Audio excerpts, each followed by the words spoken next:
ನಮಸ್ತೆ, ಮಾಂತರಗ್ಲ ನಮಸ್ಕಾರ. ಹಣ್ಣಿನ ರಾಜ ಎನಿಸಿಕೊಂಡ ಮಾವಿನ ಹಣ್ಣು ಎಲ್ಲರಿಗೂ ಅಚ್ಚುಮೆಚ್ಚು. ಹಾಗೆ ಅದರಿಂದ ತಯಾರಿಸುವ ಎಲ್ಲಾ ರೆಸಿಪಿಗಳನ್ನು ಕೂಡ ಎಲ್ಲರೂ ಇಷ್ಟಪಡ್ತಾರೆ. ಹಾಗಾದ್ರೆ ಯಾಕೆ ತಡ? ಮಾವಿನ ಹಣ್ಣು ಎಲ್ಲಾ ಕಡೆ ಸಿಗ್ತಾ ಇದೆ. ಸೀಸನ್ಗೆ ಬೆಸ್ಟ್ ಎನಿಸುವ ಒಂದು ರೆಸಿಪಿ ಇವತ್ತು ತಯಾರಿಸೋಣ. ಐತಾಳ್ಸ್ ಕಿಚನ್ ಎಲ್ಲಾ ವೀಕ್ಷಕರಿಗೆ ಸ್ವಾಗತ. ಇವತ್ತು ಮಾವಿನ ಹಣ್ಣಿನ ಕುಲ್ಫಿ ತಯಾರಿಸೋಣ. ವಿಧಾನ ನೋಡುವ ಮೊದಲು ಚಾನಲ್ ಸಬ್ಸ್ಕ್ರೈಬ್ ಆಗಿ.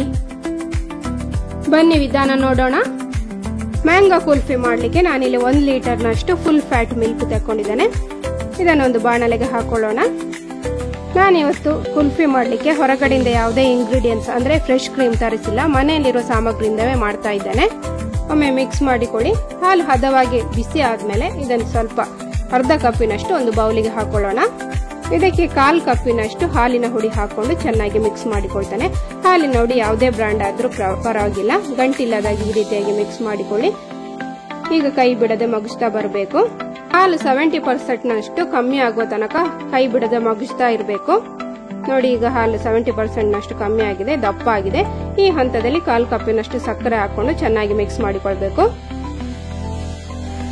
ಸಕ್ಕರೆ ಎಲ್ಲ ಕರಗಿದ್ಮೇಲೆ ಒಳ್ಳೆ ಪರಿಮಳಕ್ಕೆ, ರುಚಿಗೆ ಮತ್ತು ಬಣ್ಣಕ್ಕೆ ನಾನು ಸ್ವಲ್ಪ ಕೇಸರಿ ಹಾಕೊಂಡು ಮಿಕ್ಸ್ ಮಾಡಿಕೊಳ್ತೇನೆ. ಇಷ್ಟಾದ್ರೆ ಸಾಕು. ಇನ್ನು ಗ್ಯಾಸ್ ಆಫ್ ಮಾಡಿ ಇದನ್ನು ಕೆಳಗಿಳಿಸೋಣ. ಇದು ಸಂಪೂರ್ಣವಾಗಿ ಆರಬೇಕು. ಈ ಹಂತದಲ್ಲಿ ಬೇರೆ ತಯಾರಿ ಮಾಡಿಕೊಳ್ಳುವ. ಇನ್ನು ಒಳ್ಳೆ ಸ್ವೀಟ್ ಇರುವ 2 ಮಾವಿನ ಹಣ್ಣು ತಗೊಂಡಿದ್ದೇನೆ. ಚೆನ್ನಾಗಿ ತೊಳೆದಿದ್ದೇನೆ. ಇದರ ಮೇಲ್ಗಡೆ ಸಿಪ್ಪೆ ನೀಟಾಗಿ ತೆಗೆದುಕೊಳ್ಳುವ. ಇದರ ಪ್ಯೂರಿ ಮಾಡ್ಲಿಕ್ಕೆ ಸುಲಭ ಆಗ್ಲಿಕ್ಕೆ ನಾನು ಸಣ್ಣ ಗಾತ್ರದಲ್ಲಿ ಇದನ್ನು ಕಟ್ ಮಾಡಿಕೊಳ್ತೇನೆ. ಎಲ್ಲಾನು ಮಿಕ್ಸಿ ಜಾರಿಗೆ ಹಾಕೊಳ್ಳೋಣ. ಮೊದಲೇ ಹೇಳಿದಾಗೆ ಹೊರಗಡೆಯಿಂದ ಯಾವುದೇ ಕ್ರೀಮ್ ಉಪಯೋಗಿಸ್ತಾ ಇಲ್ಲ. ಮನೆಯಲ್ಲೇ ತುಪ್ಪ ಮಾಡಲಿಕ್ಕೆ ನಾವು ಹಾಲಿನ ಕೆನೆ ಸ್ಟಾಕ್ ಮಾಡ್ತೇವಲ್ಲ, ಅದರಲ್ಲಿ ಅರ್ಧ ಕಪ್ಪಿನಷ್ಟು ಹಾಲಿನ ಕೆನೆಯನ್ನು ನಾನು ಇದಕ್ಕೆ ಹಾಕೊಳ್ತಾ ಇದ್ದೇನೆ. ಇನ್ನು ಇದಕ್ಕೆ ಹಾಲನ್ನು ಕುದಿಸಿ ರೆಡಿ ಮಾಡಿದ್ದ ಕ್ರೀಮ್ ಹಾಕಬೇಕು. ಮಿಕ್ಸಿ ಜಾರಿಗೆ ಹಾಕುವ ಮೊದಲು ಇದು ಸಂಪೂರ್ಣ ಆರಿರಬೇಕು. ಆರಿದ ಮೇಲೆ ಇದು ಈ ರೀತಿಯಾಗಿ ಗಟ್ಟಿ ಆಗ್ತದೆ. ಒಮ್ಮೆ ಚೆನ್ನಾಗಿ ಮಿಕ್ಸ್ ಮಾಡಿ ಮಿಕ್ಸಿ ಜಾರಿಗೆ ಹಾಕೊಳ್ಳೋಣ. ಇದನ್ನೊಮ್ಮೆ ಗ್ರೈಂಡ್ ಮಾಡಿ ತರ್ತಾನೆ. ನೋಡಿ ಎಷ್ಟು ಕ್ರೀಮಿ ಟೆಕ್ಸ್ಚರ್ ಅಲ್ಲಿ ಬಂದಿದೆ. ಈಗ ಕುಲ್ಫಿ ಮಿಕ್ಸ್ ರೆಡಿ ಆಯ್ತು. ನಾನು ಮಾರ್ಕೆಟ್ ಅಲ್ಲಿ ಸಿಗುವ ರೀತಿಯಲ್ಲಿ ಮಟ್ಕಾ ಕುಲ್ಫಿ ಕೂಡ ಮಾಡಿ ತೋರಿಸ್ತೇನೆ. ಅದಕ್ಕೆ 2 ಮಾವಿಡಿಗೆ ಫುಲ್ ಹಾಕೊಂಡಿದ್ದೇನೆ.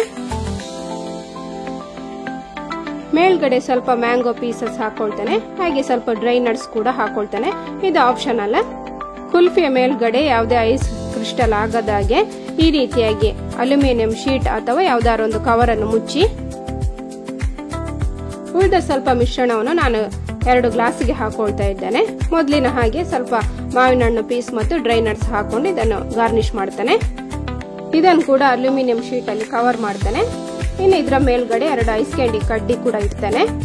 ಆ ವಿಡಿಯೋ ಇದರಲ್ಲಿ ಸ್ಕಿಪ್ ಆಗಿದೆ. ಮತ್ತೆ ಉಳಿದ ಮಿಶ್ರಣವನ್ನು ನಾನು ಐಸ್ ಕ್ರೀಮ್ ರೀತಿಯಲ್ಲಿ ಮಾಡ್ತೇನೆ. ಅದಕ್ಕೆ ಒಂದು ಕಂಟೈನರ್ಗೆ ಉಳಿದ ಮಿಶ್ರಣ ಹಾಕೊಂಡು ಮೊದಲಿನ ರೀತಿಯಲ್ಲೇ ಗಾರ್ನಿಶ್ ಮಾಡಿಕೊಳ್ತೇನೆ. ಇನ್ನು ಇದೆಲ್ಲವನ್ನು ಫ್ರೀಜರ್ ಅಲ್ಲಿ ನಾನು 8 ಅವರ್ಸ್ ಅಥವಾ ಓವರ್ ನೈಟ್ ಇಡ್ತೇನೆ. 8 ಅವರ್ಸ್ ನಂತರ ಇದನ್ನು ಫ್ರೀಜರ್ ಇಂದ ತೆಗೆದು ರೂಮ್ ಟೆಂಪರೇಚರ್ ಅಲ್ಲಿ 1/4 ಗಂಟೆ ಹಾಗೆ ಬಿಡಬೇಕು. 15 ನಿಮಿಷ ನಂತರ ಇದನ್ನು ಸರ್ವ್ ಮಾಡಬಹುದು. ನೋಡಿ, ಕುಲ್ಫಿದು ನಾನು ಟೆಕ್ಸ್ಚರ್ ತೋರಿಸ್ತಾ ಇದ್ದೇನೆ, ಹೇಗೆ ಕ್ರೀಮಿಯಾಗಿ ರೆಡಿ ಆಗಿದೆ ಅಂತ. ಮ್ಯಾಂಗೋ ಸೀಸನ್ ಅಲ್ಲಿ ಇದನ್ನು ಖಂಡಿತ ಒಮ್ಮೆ ಟ್ರೈ ಮಾಡಿ. ಆಮೇಲೆ ನೀವು ಮಾರ್ಕೆಟ್ ಇಂದ ಮ್ಯಾಂಗೋ ಕುಲ್ಫಿ ಆಗ್ಲಿ, ಐಸ್ ಕ್ರೀಮ್ ಆಗ್ಲಿ, ಐಸ್ ಕ್ಯಾಂಡಿ ತರುವುದನ್ನೇ ಬಿಡ್ತೀರಾ, ಅಷ್ಟು ರುಚಿ ಆಗ್ತದೆ. ಗ್ಲಾಸ್ ಅಲ್ಲಿ ಹಾಕಿಟ್ಟಿದ್ದ ಕುಲ್ಫಿಯನ್ನು ಟ್ಯಾಪ್ ವಾಟರ್ ಅಲ್ಲಿ ಈ ರೀತಿಯಾಗಿ ಒಮ್ಮೆ ಮುಳುಗಿಸಿ ತೆಗಿರಿ. ಆಗ ಗ್ಲಾಸ್ ಇಂದ ಇದು ಸುಲಭವಾಗಿ ಸಪರೇಟ್ ಆಗ್ತದೆ. ಮ್ಯಾಂಗೋ ಕುಲ್ಫಿ ವಿಧಾನ ನಿಮಗೆಲ್ಲರಿಗೂ ಇಷ್ಟ ಆಯ್ತು ಅಂತ ಭಾವಿಸ್ತೇನೆ. ಹಾಗಾದ್ರೆ ಲೈಕ್, ಶೇರ್, ಕಮೆಂಟ್ ಮಾಡಿ. ಚಾನಲ್ ಸಬ್ಸ್ಕ್ರೈಬ್ ಆಗಲು ಮರಿಬೇಡಿ. ಇನ್ನೊಂದು ವಿಡಿಯೋದಲ್ಲಿ ಸಿಗೋಣ. Thank you, bye.